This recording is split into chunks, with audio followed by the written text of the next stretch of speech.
We will begin by looking at a broad, general concept of entrepreneurship.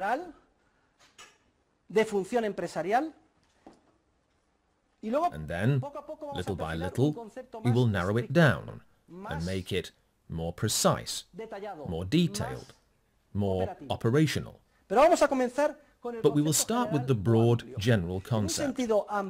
In a broad sense, we could say that entrepreneurship coincides with human action itself. In other words, every human being, every man, every woman, every one of us, when we act in any area where we pursue our interests, attempts to modify the circumstances that surround us today and achieve others which we consider more valuable tomorrow. We attempt to achieve the ends or goals that are valuable to us. Whenever we do this, whenever we act, we exercise entrepreneurship. I can understand that it comes as a bit of a shock, particularly during the first lessons, that I identify the notion of action with that of entrepreneurship. In fact, when we speak of an enterprise or an entrepreneur, we automatically associate that idea with a specific institution in the market, a business firm, a company that sells certain goods or services, etc. However, we are starting out with a much broader and more general concept of entrepreneurship.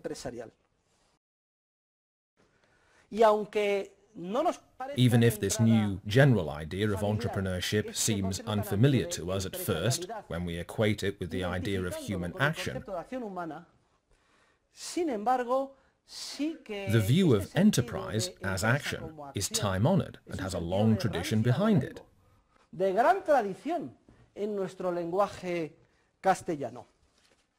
Let us consider it. Etymologically, enterprise in English, or empresa in Spanish, derives from the Latin verb ineprendo, prendi, prensum, which means to discover, to see, to perceive, to realize something we had been unaware of before, to seize, like a person catching a fly. This Latin root has also entered other continental Romance languages.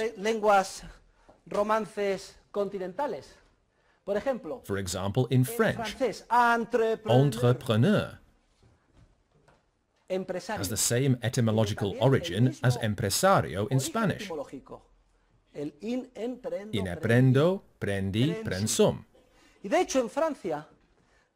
Indeed, in France, the term entrepreneur arose as far back as the late Middle Ages, and it was used to refer to people in charge of carrying out weighty tasks.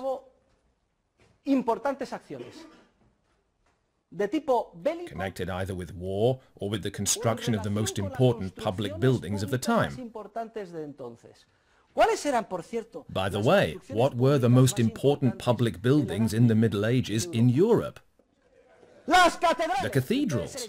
So the master builders were called entrepreneurs. At the time, they were a sort of cross between architects and building contractors. They knew how to draw. They had their secrets and passed down their knowledge from fathers to sons. They were responsible for those magnificent projects, for the construction of cathedrals, those historic monuments.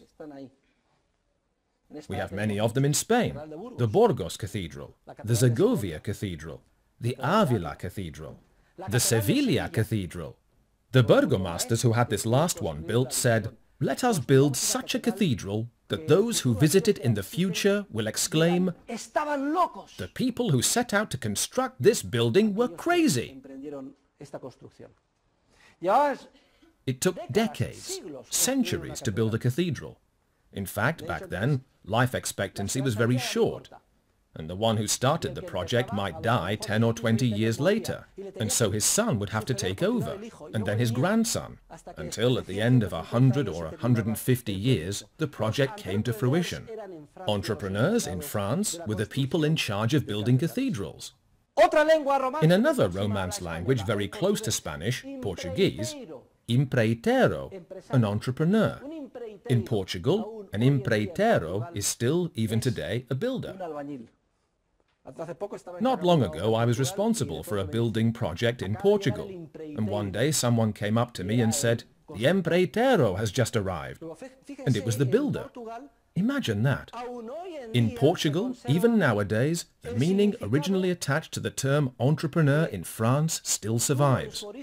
Over the years, in France, entrepreneur came to mean what it now means in English, and what empresario now means in Spanish, in any area in which this person conducts his or her activities.